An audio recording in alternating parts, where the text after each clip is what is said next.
Jadi pertama itu pasien berobat ke sini, pendaftaran. Setelah pendaftaran ambil nomor, begitu ambil nomor baru ke polinya. Nah di poli ini kita yang pertama pasti tanya ke pasien katarak, glaukoma, terus pterygium, lebih banyak kasus mata konjungtivitis, dan masih banyak lagi. Nah, umumnya masyarakat atau mungkin yang datang ke poliklinik ini lebih ke banyaknya apa? Glaukomanya kah? Atau mungkin katarak atau apa? Menurut Mbak sendiri? Kalau di sini selama ini sih untuk pasien-pasien di lingkungan Jakarta Timur itu lebih banyak ke katarak. Yang pertama katarak, terus glaukoma, terus yang lebih banyaknya.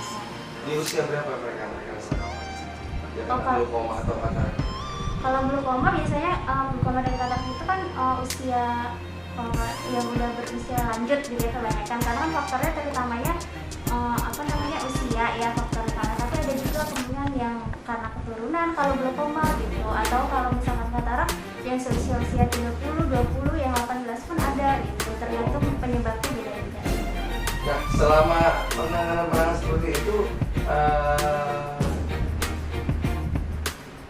pernah nggak dirujuk ke rumah sakit besar atau memang ini standar internasional atau bagaimana? Kalau menurut Mbak sendiri, standarnya di sini ini udah memadai cukup atau gimana? Kalau standar di sini untuk kasus-kasus katarak sebenarnya memadai, tapi kemudian kan kadang pasien itu kataraknya ada komplikasi ya, seperti misalnya ada gula atau ada yang lain penyakit yang lainnya gitu, kemudian kita rujuk ke rumah sakit yang lebih besar karena kan alatnya juga lebih memadainya di sana. Kondisinya kan mungkin apakah setelah operasi harus butuh rawat inap, kan balik lagi ke regulasi pasiennya. Oke, untuk Mbak Sodri, Mira. Oke, Mbak Mira, dalam interaksi langsung dengan calon pasien, saya sendiri kan salah satu pasien yang sudah terbukti dia bisa melihat kembali. Saya merasa puas dengan pelayanan klinik mata Medika ini, seperti layaknya rumah sakit besar. Apakah memang sudah standarisasi seperti itu dari pemilik atau gimana? Iya sih, kalau misalkan untuk keberhasilan operasinya yang udah Bapak rasain kan ya, itu di sini sih sebenarnya sesuai standarnya, udah sesuai standarnya, dan kembali lagi sih ke pasiennya, dan di sini penanganannya semua sih dikasih ke pasien.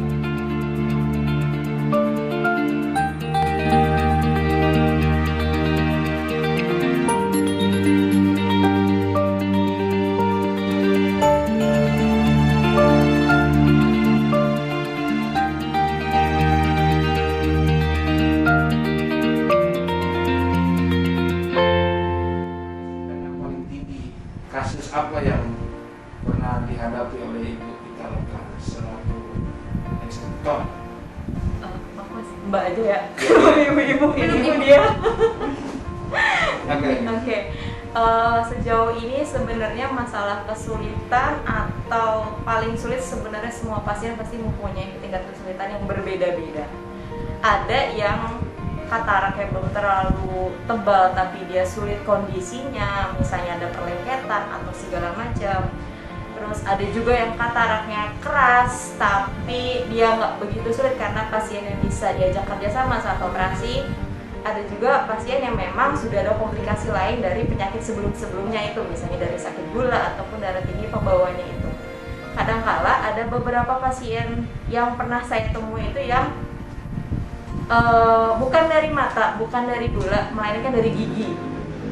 Gigi berlubang itu pun bisa mempengaruhi dari kondisi kataraknya itu sendiri. Malah kadang mungkin masih pernah ngerasain ya, yang di tetes-tetesan itu kadang ada yang kita tuh normalnya operasi itu sekitar milimeter 6 sampai 7 mm ataupun 5 lah minimal.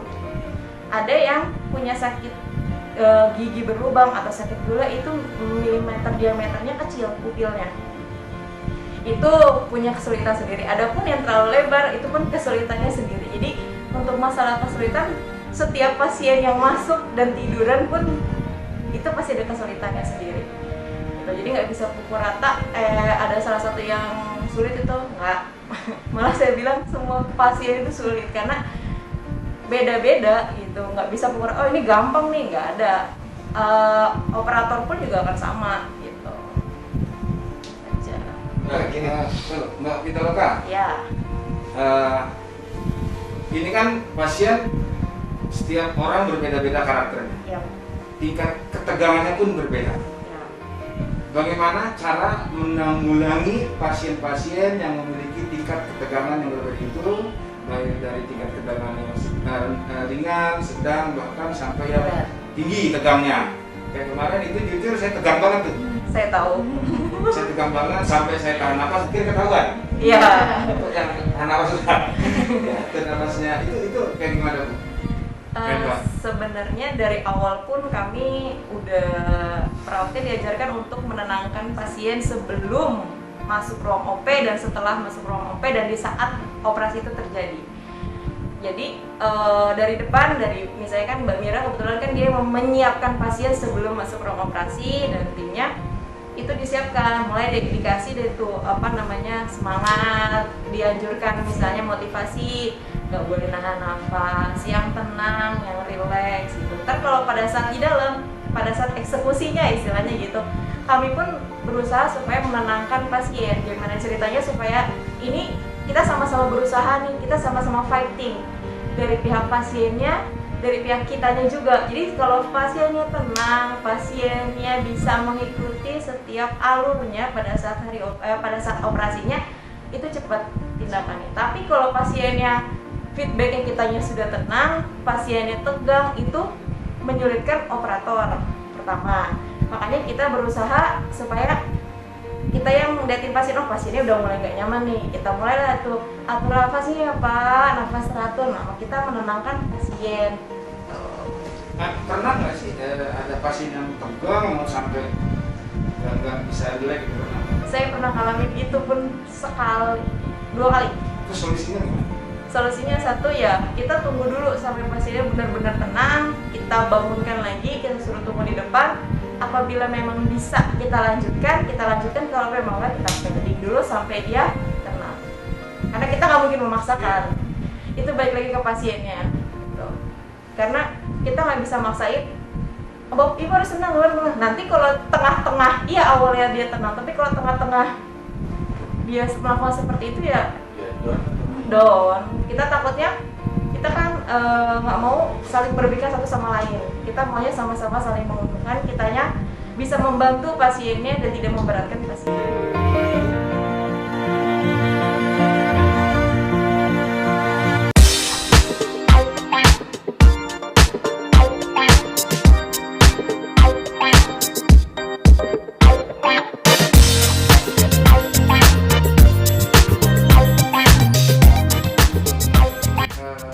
Ini salah satu keluarga. Ya. Itu tujuannya apa sih? Maksudnya tolong dijelasin, sebenarnya saya tahu cuma lebih mantap lagi dari Tujuannya di sini kan gini, kita di sini pengen adanya hubungan antara keluarga saling percaya, itu yang pentingnya.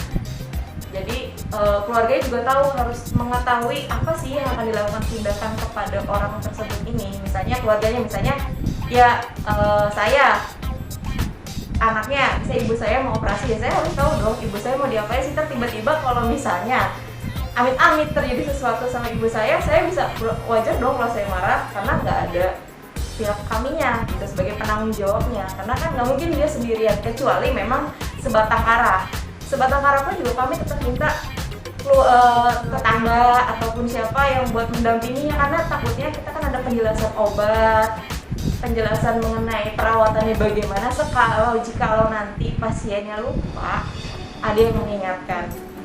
Itu sih sebenarnya tujuannya. Tapi di luar itu semua, yang paling penting adalah dalam hati lo tahu kenapa harus bawa pendamping, baik keluarga, tetangga, familiasi atau apapun, megangin barang-barang Anda itu pada saat Anda masuk ruang operasi, telanjang dan memakai baju operasi, benar nggak? Ya, itu yang saya rasakan. Ya, karena kita barang-barang nggak ada yang boleh masuk, kami pun aja nggak ada yang bawa barang-barang di dalam. Itu. Kita tadi siang. Iya, datang siang di telepon. Iya. Itu yang paling penting kan, handphone. Ya, intinya sebenarnya kan menguatkan pasien juga. Sip, motivator yang pertama. Kan itu yang pertama. Ya. Ya lu kalau lu nggak ada yang dampingin, harus banget pak, harus percaya diri. Nah itu kan berarti kan membuat kita win-win solusi supaya Ya. kita sendiri pun kita nggak terlalu tegang, kita tidak terlalu rileks. Oke Mbak Pitaloka, lanjut lagi. Penyebab kebanyakan dari pasien khususnya katarak yang pernah saya alami, itu kebanyakan dari apa sih Mbak?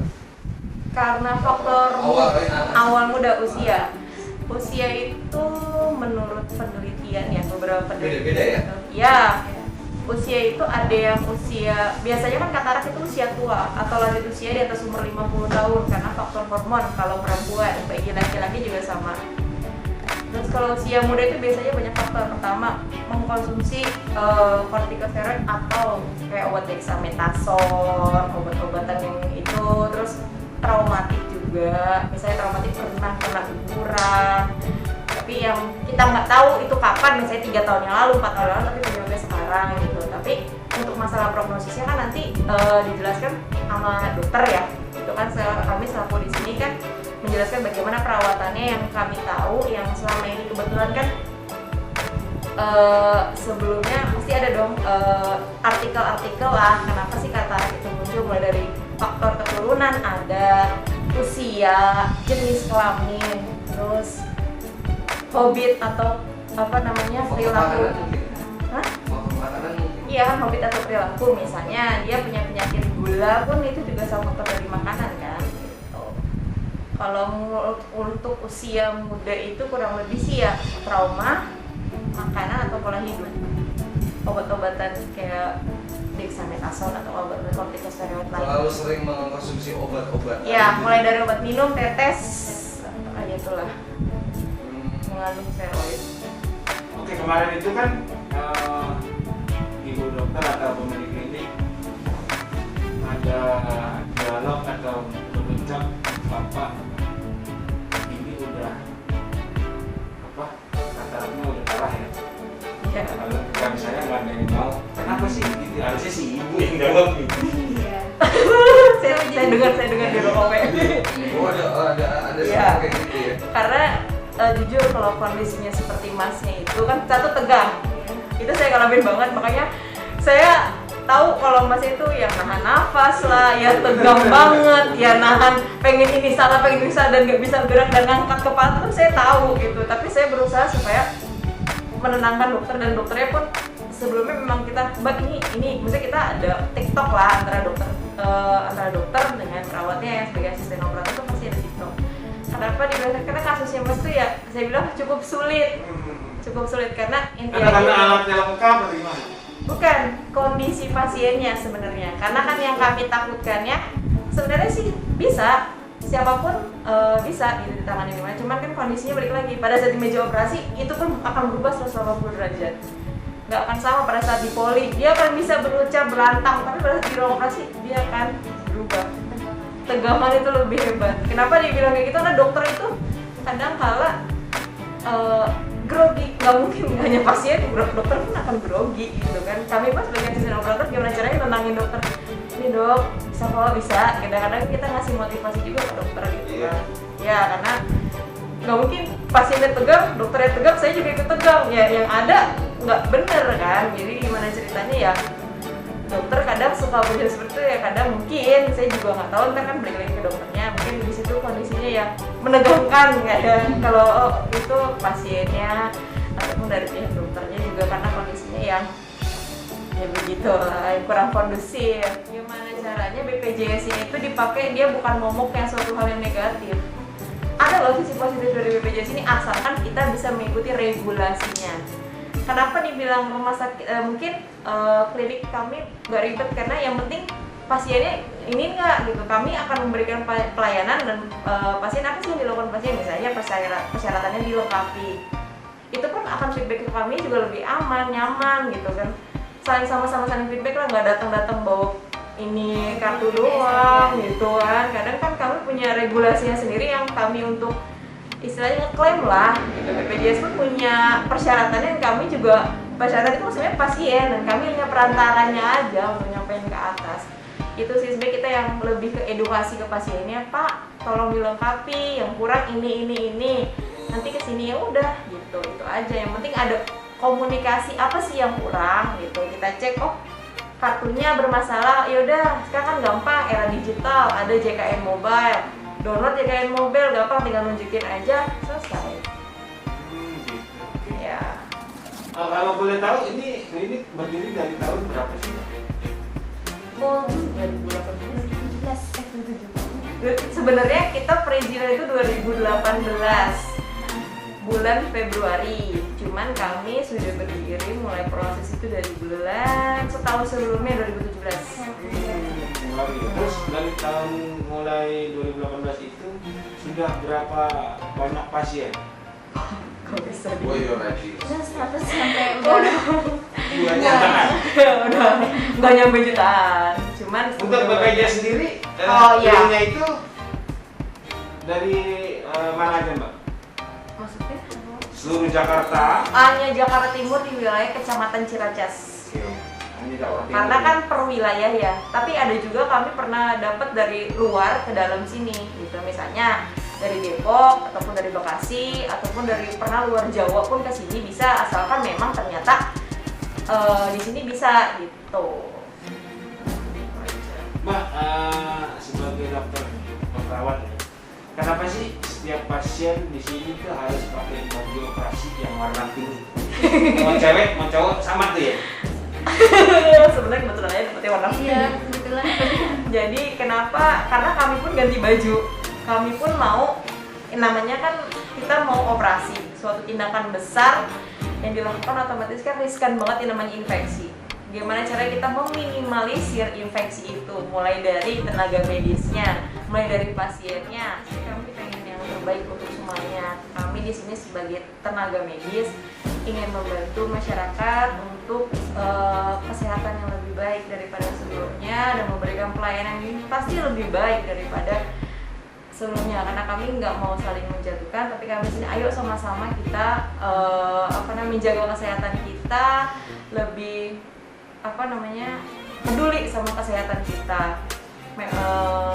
Itu aja sih sebenarnya yang bisa itu Kesehatan.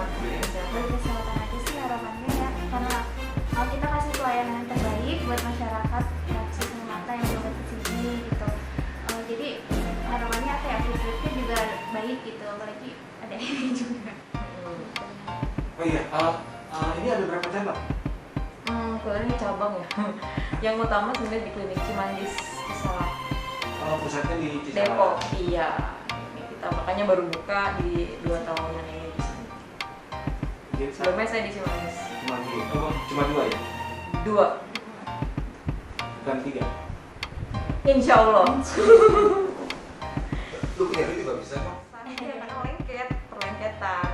Tuh, jadinya dokter pun harus bersih kan, gitu. Sekalipun lengket juga kan kasihan pasiennya gitu. Makanya kadang operasinya lama karena itu ngebersihin yang lengket-lengketnya itu. Itu dari apa sih ya? Apa kotoran kah? Sebenarnya Apa? katarak itu memang udah jadi setiap manusia pasti akan katarak. Tapi ada yang cepat, ada yang lambat. Tergantung dari faktor yang bikin cepat itu sendiri. Ya traumatik cepat ya karena ada dorongan atau tekanan. Kalaupun ada dari konsumsi ya dari obat-obatan itu. Kalau ada sakit gula ya karena dari faktor gulanya itu gitu. Yang bikin cepat itu. Lu sendiri kan setelah sebelum operasi, sekarang yang lu lihat gimana matanya yang udah Bagus, cuma masih ada yang ngeganjel dikit. Kalau Karena ganjel masih- wajar. Masih proses belum terang banget gitu. belum. Masih. Nah kalau ini kan terang mata. Iya, Pasti ada. Nah, ini burem ya. Masih agak kayak Karena nggak mungkin 100%. kayak ada yang jalan-jalan di situ. Iya. Kayak Iya, dapet. karena nggak mungkin 100%.